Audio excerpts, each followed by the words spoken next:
지난주에 설교를 하고 마음속에 좀 불편함이 좀 있었어요. 왜냐하면 저는 뭐랄까 나름대로 조금 극단적인 설교를 지향하는 편인데 어떻게 보면 제가 설교를 마치면서도 조금 무거운 주제로 말씀을 했습니다라는 그런 이야기를 했는데 이게 마음에 계속 걸리는 게 있었어요. 그래서 이거를 또 유튜브로 보신 분들 중에 또 힘들어하시는 분도 때로 계실 수도 있겠다라는 생각이 들어서 이걸 내릴까 말까 고민할 정도였습니다. 그래서 하나님께 지혜를 구하고 그렇습니다. 근데 그렇다고 여러분들 생각할 때 그리고 아닌데 이렇게 생각하실 수도 있지만 제 한켠의 마음이 좀 그런 마음이 좀 들었었어요. 근데 이게 하나님의 뜻입니다라고 말하는 부분이 그러면 그렇게 말하는 수많은 사람들도 다 잘못된 건가? 근데 지난주에 그 말씀에 대해서 여러분 오해하지 말아야 될 거는 그것을 악용하는 부분에 대해서 말씀드렸다는 것을 다시 한번 짚으면서 여러분들 이해해 주시면 좋겠다는 생각이 듭니다. 자, 오늘 하나님께는 그러지 못합니다 라는 제목으로 하나님 말씀 나누겠습니다.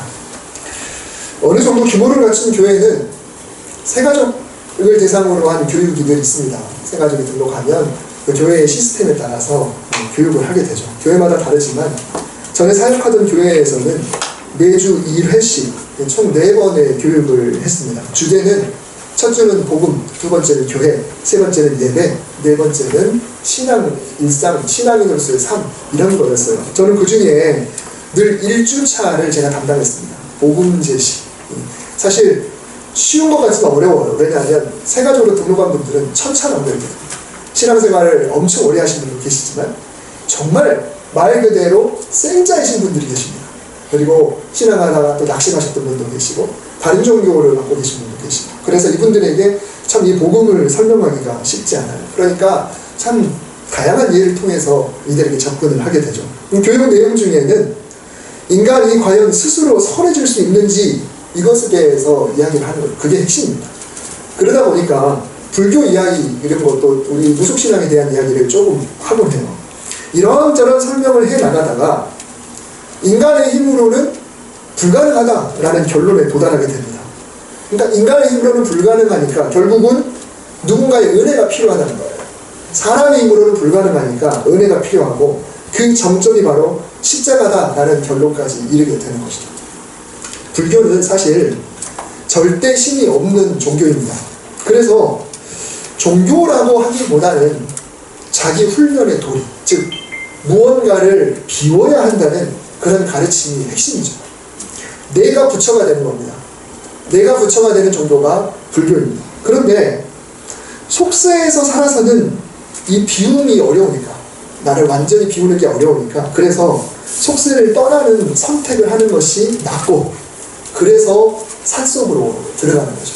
그래서 고행을 하는 것입니다. 자, 그러면 기독교는 어떨까요? 기독교 역사 속에서도 속세를 떠나야 한다는 부류가 있었습니다.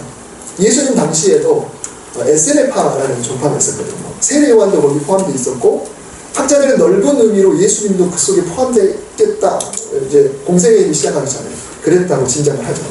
또 이 교회의 역사를 통해서 중세에 수도원 운동이 있었습니다. 굉장히 많이 있었어요. 프랜시스 수도원이라고 굉장히 유명한 분도 있죠. 물론 지금도 그런 공동체들이 있습니다. 세상 문화가 등지고 자기들끼리 다 모여서 이렇게 사는 거죠. 어떻게 보면 오늘날에 우리나라에 있는 기도원도 넓게 보면 그런 부류라고 볼 수도 있습니다. 하나님의 계획에서는 어떨까요? 하나님의 계획에서는 교회가 세상 속의 교회여야 합니다. 너희는 세상의 빛이고 너희는 세상의 소금이다. 너희는 산속의 빛이고 너희끼리의 소금이 아니고 세상에서 그렇다는 거죠. 그래서 교회가 세상으로 들어가서 복음을 전하고 말씀을 살아내서 그 삶으로 하나님을 드러내는 것, 그래서 세상을 변화시키고 그들로 하여금 구원받게 하는 것, 이것이 교회를 향한 하나님의 계획이시죠. 만일 교회의 모델이 광야에서의 이스라엘이 전부였다라고 한다면 어떨까요? 백성들의 그 주둔지에 중앙에 성소가 있고 율법과 제사가 있으며 구름 기둥과 불 기둥이 사라지지 않고 매일 만나가 공급되고 옷과 신발이 닳지 않고 너도 나도 다 언약 백성이고 그들끼리만 있는 그 광야가 과연 교회의 모델 전부다. 그러면 지금도 우리는 여기 있으면 안 돼요. 어딘가 섬으로 가든가 어딘가 산속으로 가든가 그렇게 살아야 되는 것입니다. 최소의 문명의 혜택 정도 받고 그냥 그렇게 살아야 되는 것이죠. 하지만 하나님께서는 광야를 통과하게 하셨어요. 광야를 통과하게 하셨다. 지나게 하셨다. 그 말은 목적지가 그곳이 아니라는 거죠. 그곳을 지나게 하셔서 가나안 땅으로 가게 하되 일부러 광야에서 지나면서 특별한 훈련을 하게 하셨던 거예요. 왜요? 광야에서 배운 대로 광야의 정신을 가지고 가나안 땅에서 살아야 된다. 즉 하나님이 우리와 함께 계시다. 광야의 정신이라는 게 하나님은 늘 우리와 함께 계시다. 우리 가운데 계시다는 것. 그리고 우리를 늘 보호해 주신다는 것. 그리고 모든 것을 제공해 주신다는 믿음. 하나님의 은혜가 아니면 살 수 없다는 그 믿음, 그 정신을 갖고 그리고 하나님이 주신 그 율법을 마치 돌판에 새기시듯이 너희 마음에다 새기고 그리고 나서 예배하는 백성이라는 정체성을 갖고 훈련받은 대로 어디서 살라고요? 가나안 땅에서 살라는 거예요. 광야의 정신을 가지고 고스란히 그 정신을 가지고 세상에 가서 그곳에서 살라고 광야를 통과하게 하셨어요. 그러니까 교회의 모델은 광야에 있는 게 아니라 광야에서 철저히 훈련받아 세상으로 들어가는 겁니다. 이게 바로 아름다운 교회의 모습이에요. 가나안 땅은 오늘날 우리가 세상 속에서 살아가는 것과 같습니다. 광야에서는 그냥 언약 백성이 되었다라고 한다면 이제 가나안 땅에서는 세상 속에서의 언약 백성인 거예요. 똑같은 언약 백성 같지만 장소가 다르죠. 환경이 다릅니다. 세상 속에서 살아간다는 것은 과연 어떤 것일까? 마치 동전의 양면과 같습니다. 우선 한쪽 면 생각해 볼 것은 광야에서는 맛보지 못하던 그런 즐거움을 가나안 땅에서 누릴 수가 있습니다. 먹고 싶으면 내가 농사를 지으면 돼요. 그래서 그거 수확해서 먹으면 됩니다. 곡식과 포도와 기름을 얻을 수 있고 또 각종 짐승을 마음껏 키울 수가 있습니다. 뿐만 아니라 오늘 본문 앞쪽에 보면 고기를 먹어도 됩니다. 아니 무슨 고기를 이걸 성경 속에 넣어라? 이렇게 생각할 수 있지만 내 마음에 원하는 대로 고기를 먹을 수 있어요. 15절 그리고 20절. 자, 이거는 말 그대로 정착하고 소유하고 수확하고 먹고 마음껏 누리는 것을 말합니다. 광야에서는 고기 먹고 싶어도 먹지 못했어요. 메추라기는 먹었죠. 그리고 고기를 먹을 수 있는 유일한 방법은 화목제 같은 제사. 지냈을 때 그 나머지 분량 그 날만을 기다리는 거예요. 동네 잔치, 옛날에 시골에 동네 잔치 기다리듯이 화목제를 드리는 날을 그 집안 다 기다리는 겁니다. 와, 우리가 고기를 먹을 수 있다. 함부로 못 먹어요. 먹을 수가 없습니다. 이렇게 광야에서는 못하는 것을 이제는 내가 먹고 싶으면 얼마든지 노력해서 먹을 수가 있는 거죠. 이렇게 누리라는 명령에 백성들이 아, 오케이, 좋아 라고 바로 반응했을까요? 여러분 그렇지 않을 겁니다. 하나님 이렇게 명령할 때 진짜? 정말? 지금 이 명령을 듣고 있는 세대는 광야에 처음 들어섰을 때 아직 어렸거나 혹은 대부분은 광야에서 태어난 세대입니다. 출애굽 1세대가 40년을 보내면서 다 죽고 그 난 다음 세대들 1세대가 통해서 2세대, 3세대, 4세대가 광야에서 자랐기 때문에 그들은 애굽 생활을 거의 모릅니다. 말로만 들었겠죠. 이들이 보고 배운 거라고는 광야 생활이 전부예요. 아까 제가 설명했던 건 그게 전부입니다. 그러니 하나님께서 이런 누림의 명령을 하셨을 때 거기 가면 너네가 농사 중에서 먹고 싶은 거 마음껏 먹어도 돼. 거기 가면 마음껏 또 그런 걸로 작물 만들어가지고 옷을 만들어서 입어도 돼. 너희들 먹고 싶으면 그 짐승 키워도 돼. 심지어 사슴도 먹어도 돼. 이렇게 성경에 나와요. 그러면 이들이 그것을 듣고 아 좋아 이게 아니라 문화 충격인 거예요. 생각지도 못했던 평생 경험해보지 한 번도 보지 못했던 그런 세상을 만나게 되는 거죠. 그래서 하나님은 이렇게 정말 그래도 될까 싶은 이들에게 뭔가 안심시키려고 이런 말씀을 하셨어요. 너희의 하나님 여호와께서 너희의 손으로 수고한 일에 복 주심으로 말미암아 너희와 너희의 가족이 즐거워할지며. 또 18절에서도 내 하나님 여호와 앞에서 너는 내 자녀와 노비와 성중에 거하는 레위인과 함께 그것을 먹고 또 내 손으로 수고한 모든 일로 말미암아 내 하나님 여호와 앞에서 즐거워하되. 여러분 하나님은 이들에게 이런 것을 즐거워해도 된다고 말씀하십니다. 즐거워해도 돼.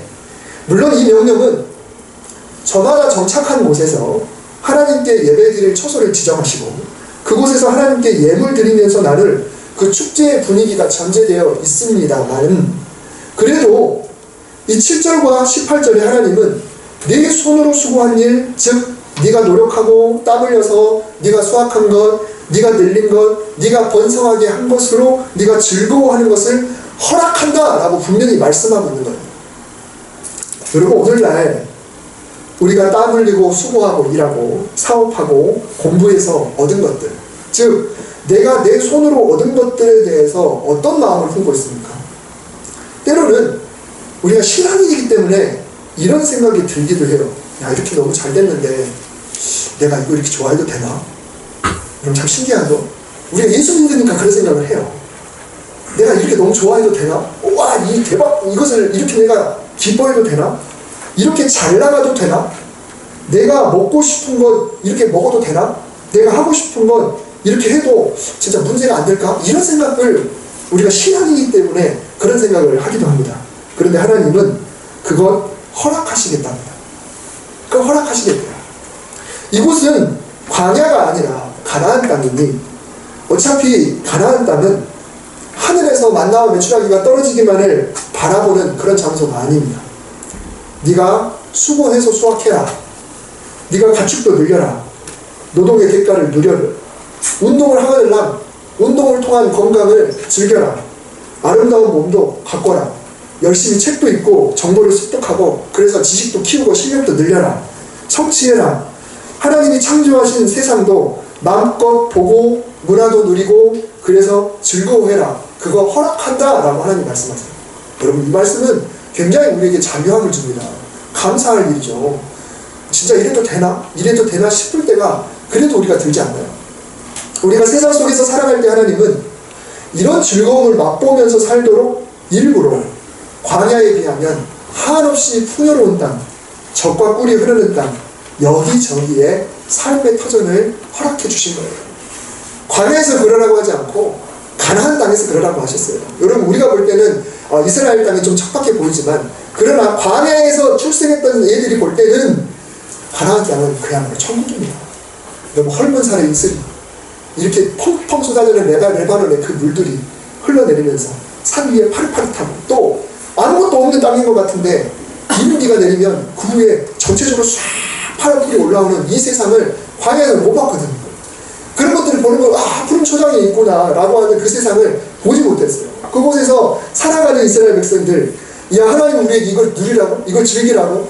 즐거워하라고 하니 얼마나 감사합니까? 그런데 여러분, 하나님께서 세상에서 누리는 즐거움을 허락하신 반면에 우리가 속세를 떠나 산으로 가라고 하지 않으시고 세상 속에서 살라고 하셨기 때문에 또 어쩔 수 없이 느끼는 그런 힘겨움도 있습니다. 이게 바로 동전의 반대면이 되겠죠. 하나님은 이 길이 수고의 대가를 누리는 즐거움만 있다고 하지 않으셨습니다. 너희는 분명히 나도 이렇게 살고 싶다라는 마음이 들 것이다 라고 경고하셨어요. 오늘 본문에서 하나님은 가나안에서의 이스라엘 백성, 즉 세상 속에서의 우리가 자칫 범할 수 있는 잘못에 대해서 염려하고 있습니다. 너는 스스로 삼가 네 앞에서 멸망한 그들의 자취를 밟아 오류에 걸리지 말라. 또 그들의 신을 탐구하여 이르기를 이 민족들은 그 신들을 어떻게 섬겼는고 나도 그와 같이 하겠다 하지 말라. 우리는 누군가에게 영향을 받으며 살아갑니다. 내가 옳다고 생각해서 결정하는 것 같지만 자세히 들여다보면 주변 사람들의 삶을 보면서 그들의 말을 보면서 그들의 행동을 보면서 따라가는 경우가 참 많습니다. 좋은 것도 따라갑니다. 그런데 좋지 않은 것도 따라하죠.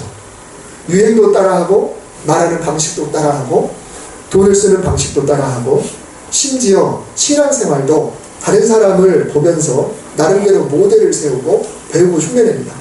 그분이 신앙생활을 엄청 열심히 하면 그분을 모델로 삼기도 하지만 적당히 하는 분은 나도 저 사람 정도면 이라고 모델을 삼기도 하고, 진짜 잘 못하는 분들을 때로는 모델을 삼아서 그렇게 살아가는 경우가 있습니다. 그래서 이런 말을 쉽게 하죠. 다들 그렇게 해요. 요즘 원래 다 그렇습니다. 나만 너무 고지식하게 사는 거 아닙니까? 요즘 다들 그래요. 추세가 그런 거예요. 이렇게 이야기를 해요. 여러분, 이 말 속에는 공통적으로 들어있는 표현이 있습니다. 바로 나도라는 표현입니다. 남들이 하니까 나도, 저 사람도 그렇게 하니까 나도. 이 나도라는 말이 우리 삶을 결정하는 경우가 참 많습니다. 하나님께서 이스라엘 백성을 가나안 땅으로 인도하시면서 가장 먼저 염려하셨던 것이 무엇일까요? 전쟁? 아닙니다. 경제적인 문제? 아닙니다. 오히려 하나님께서는 이스라엘 백성의 마음을 걱정하셨어요. 그들이 가나안 사람들의 삶을 보면서 나도 저렇게 살아볼까 하는 마음이 생길 것을 염려하셨습니다. 그러면 나도 이렇게 살아볼까라는 그런 마음이 터무니없이 어느 날 갑자기 생겼을까요? 그렇지 않습니다. 순서가 있어요. 이 30절 말씀을 자세히 들여다보면 자취를 밟고 탐구하고 그리고 행하기로 정하는 것입니다. 즉 뒤를 따라간다, 관심을 갖고 연구한다, 결국 그대로 행한다. 왜요?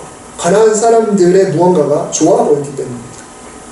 우리도 어떤 물건이 좋아 보이면 인터넷이나 유튜브에서 검색을 시작합니다. 그러다가 더 본격적으로 연구하죠. 이 상품의 장단점은 무엇인지, 효율은 있는지, 사용한 사람들의 후기는 어떤지, 평가가 과연 어느 정도 되는지, 가격은 적절한지, 그리고 나서 연구하고 탐구한 후에 사야겠네 라고 결정을 하는 것이죠. 그냥 문득 사야지 이렇지 않아요. 대부분은 다 그렇습니다. 이스라엘 백성의 배운 망덕을 우리가 욕할 수만 없습니다. 왜냐하면 그들도 나름대로 추적하고 탐구하고 난 결과 아무 생각 없이 그냥 그런 게 아니라 나름대로 고민했다는 거죠.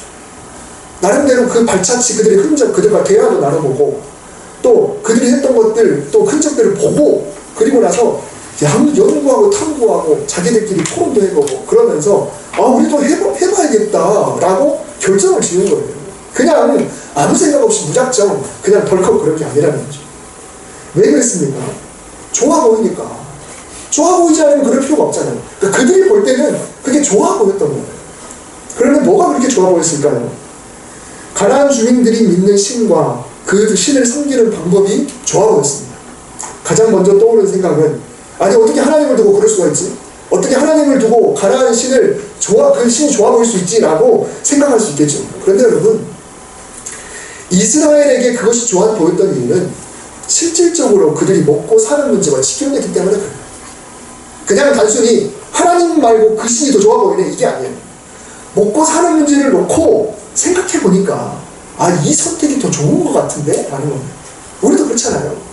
이거 좋아 보니까 거기다 투자하는 거고, 이게 좋아 보니까 그걸 사는 거고, 그 사람과 미팅하는 거고, 이런 거 아니겠어요? 좋아 보이니까 하는 거죠. 그러니까 이스라엘 백성들이 단순히 무식하게 그냥 배운 방법 그냥 턱하니 한 게 아니라는 거예요. 좋아 보이니까. 왜? 먹고 사는 문제와 직결되니까. 이스라엘은 유목민 출신이었죠. 유목민은 언제고 이동해야 되니까 수시로 설치했다가 접을 수 있는 천막 생활이 당연했습니다. 광야에서도 마찬가지였죠. 구름 기둥이 어느 날 갑자기 움직이면 곧바로 짐을 싸지 않습니까? 그리고 아무리 좋은 재료로 만들어진 성막이라 할지라도 성막도 곧 천막입니다. 다시 말하면 그들이 믿는 신은 유목민의 신이기 때문에 유목민의 신도 천막이 살아요. 천막이 삽니다. 이동하려면 천막을 걷어야 돼요. 성막을 걷어서 유목민의 신도 움직여야 되는 거죠. 그 신이 거주하는 청소지만 천막입니다. 자, 그런데 가나안 땅에서는 이제 더 이상 이스라엘은 유목민이 아니에요. 정착민입니다. 농경민이 됐어요. 농경민은 천막이 필요 없으면 땅이 움직일 수는 없잖아요. 내가 농사 짓는데 땅을 옮길 수는 없죠. 흙을 이기고 벽체를 만들고 지붕을 씌우는 집, 움직이지 않아도 되는 집이 있습니다. 날이 맑으면 그 마을 성 밖으로 나가서 농토를 돌보다가 날이 저물면 성 안에 들어와서 살 집이 있어요. 움직일 필요가 없습니다.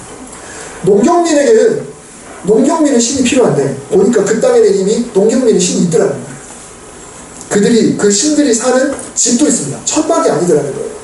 이미 살고 있는 신이 있습니다. 그 신, 섬기는 신. 그 신들에게 드리는 제사는 유목민의 신에게 드리는 제사는 또 달라요.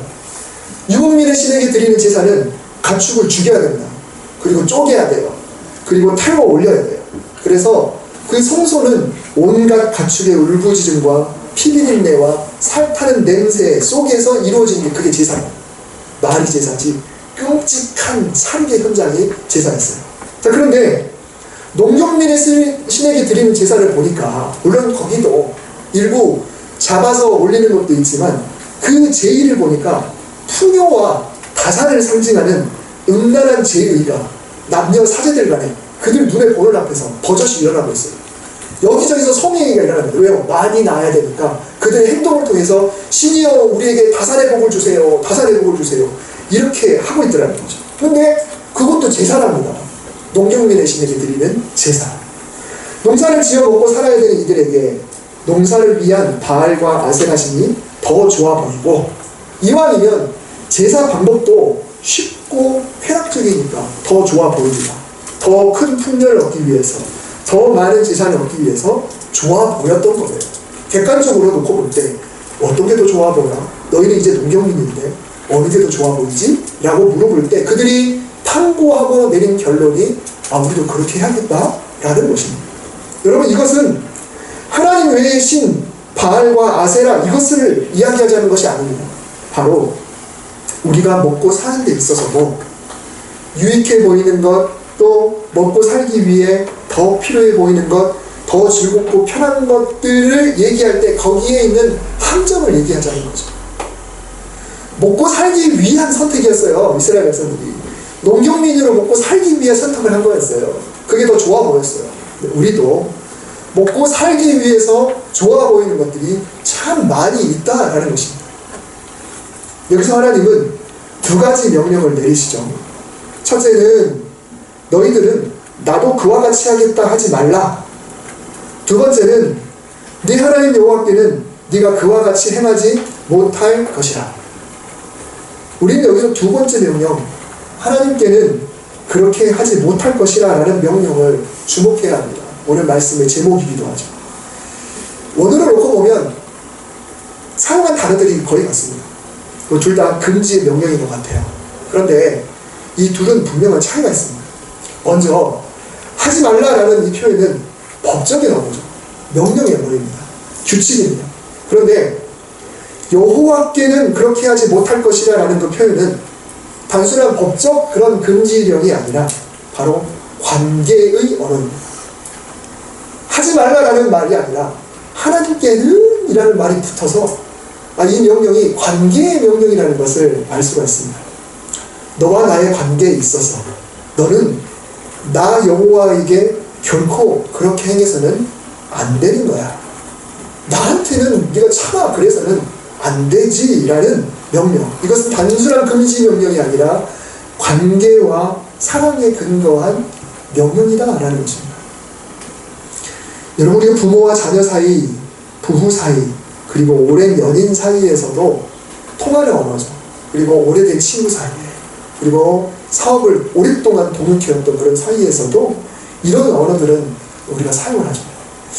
다른 사람한테는 그렇게 말해도 네가 나한테 그렇게 말하면 안 되지. 이거는 그 말 자체의 문제가 아니라 나한테 했다는 게 문제다. 얼마든지 그렇게 말할 수 있는데 나한테 했다는 게 그게 문제입니다. 규칙이 아니라 관계의 깊이에서 나오는 그런 말입니다. 세상 다른 사람들에게는 서운한 소리를 들을 수도 있어요. 그런데 정말 아끼고 믿었던 내 자식이, 혹은 내 부모가, 내 아내가, 또 내 친구가 외면하듯이 차갑게 나한테 그렇게 이야기하면 가슴이 무너진다는 거예요. 이거는 단순한 금지 명령이 아니라는 거죠. 하나님은 지금 뭘 이야기하시냐면 우리에게 규칙을 말하자는 게 아니에요. 당신과 우리 사이의 관계가 그런 말을 감당할 수 없을 만큼 깊고 특별하다라는 것을 말씀하고 싶으신 거예요. 우리 사이가 어떤 사이인데 오늘 하나님께서 바로 그 마음으로 말씀하신다고 생각을 합니다. 세상 사람들은 그렇게 살아도 된다 쳐. 그러나 너는 내 백성 아니냐. 너는 내 자식이잖아. 내 새끼잖아. 너는 나를 아버지라고 부르지 않느냐. 그렇다면 나에게만큼은 그렇게 하지 말아다오. 신명기는 율법책이지만 사실은 언약의 책이죠. 언약은 단순한 법이 아닙니다. 하나님께서 끊임없이 나는 너의 하나님이 되고 너희는 나의 백성이 되리라 반복해서 이야기하세요. 그래야 나는 너의 여호와가 될 것이고 너는 나의 백성이 될 것이다. 너는 나의 자녀가 될 것이다. 그래서 신명기의 모든 명령은 우리가 관계를 바탕으로 생각을 해야 되는 거예요. 하나님은 순종을 요구하시기 전에 먼저 사랑을 베푸셨고 그 사랑으로 대화하고 싶으신 거예요. 자, 그러면 우리가 대놓고 우상을 숭배합니까? 안 하죠. 누가 우상을 숭배해요? 여러분 집에 신주단지 모시는 분이 있으세요? 집에다 부적 붙이고 계신 분 계십니까? 집에다가 뭐 불상 놓고 계신 분 계세요? 없잖아요. 예수 믿는 사람들은 객관적으로는 그렇게 안 합니다. 자, 그러면 어디까지가 하나님이 누리라고 허락하신 즐거움이고 어디서부터가 하나님께는 해서는 안 될, 하지 못할 즐거움일까? 즐거움을 하나님이 허락하셨다니까요. 그걸 누리라고 했어요. 근데 어디까지가 하나님 앞에 해도 될 것이고 어디까지가 해서는 안 될 것인가? 우리가 다시 앞서 7절과 18절 언급했던 명령, 하나님께서 즐거움을 허락하신 그 명령으로 돌아가 보면 하나님이 허락하신 즐거움에는 늘 여호와 앞에서라는 단서가 있습니다. 너희는 하나님 여호와 앞에서 즐거워라. 너희는 하나님 여호와 앞에서 즐거워라. 물론 문맥을 놓고 볼 때 1차적으로 이 여호와 앞에서라는 것은 각 지파가 분배받은 곳에서 하나님을 예배해야 할 처소를 말해요. 그것을 여호와 앞에서라고 표현합니다. 그런데 2차적으로는 우리 삶의 현장에 내가 이것을 즐거워해도 될지 안 될지 그 판단하는 근거로 하나님이 여기 계시다면 그분 앞에서 이것을 즐거워해도 되는가? 이것만 생각하면 돼요. 이게 나름대로의 안전장치가 되는 것입니다.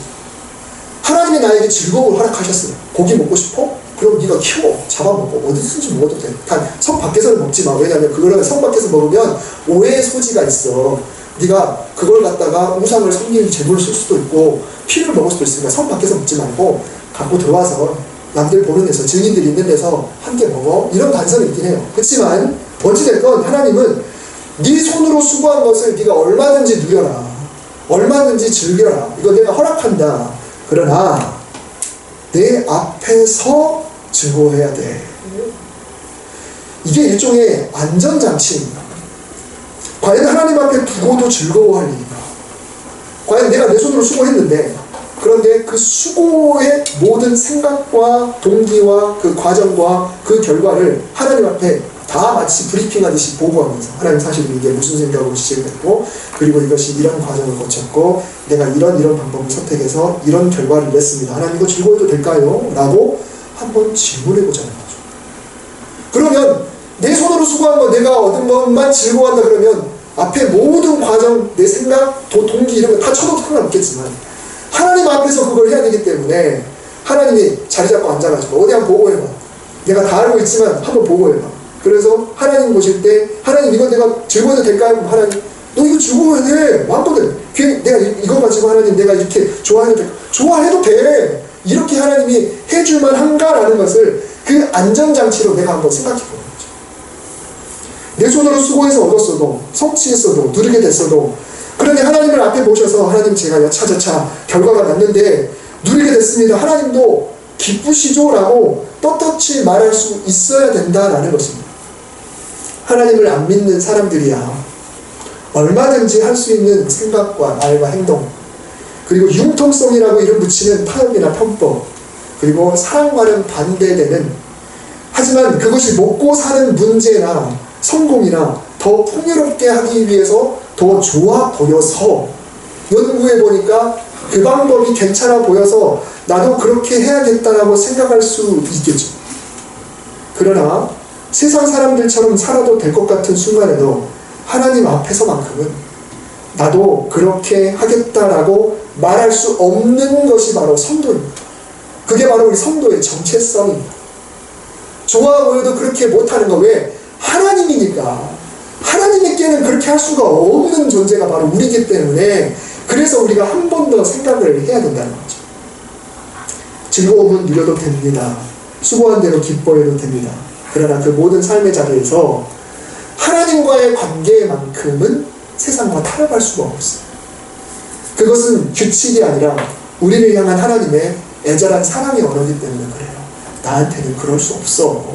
나한테는 그러면 안 되지. 여러분, 이번 한 주간 세상은 끊임없이 우리를 유혹할 것입니다. 그리고 타협하라. 끊임없이 목소리로 우리 귀에 속삭일 것입니다. 이때 우리가 한편에서 들리는 하나님의 그 애절한 목소리에 귀를 기울여야 돼요. 나한테는 그러면 안 되는 거야. 나한테는 그러면 안 되는 거야. 라고 하나님 말씀해 주셔요. 아무리 먹고 살려는 그 명분이 있어도 나한테는 그러면 안 되는 거야. 나를 믿고 부탁하시는 하나님의 마음을 헤아리면서 세상 속에서 승리하는 거룩한 언약 백성, 하나님이 기뻐하시는 그런 거룩한 파트너로 이 한 주를 살아갈 수 있기를 주님의 이름으로 축복합니다. 기도하겠습니다.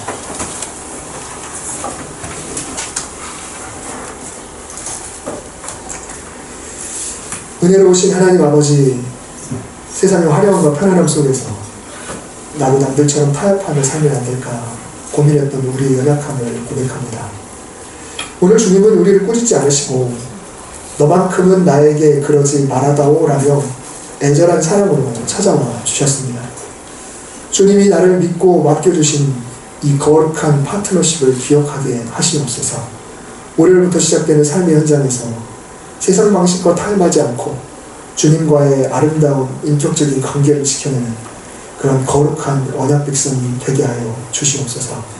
우리가 하나님을 앞에 두고 하나님이 우리에게 주신 누리라고 하신 모든 것들, 내 손으로 수고한 것들, 이 모든 것들을 즐거움으로 누릴 수 있도록 이 한 주간 하나님과 동행할 수 있게 주님 지켜 보호하여 주시옵소서.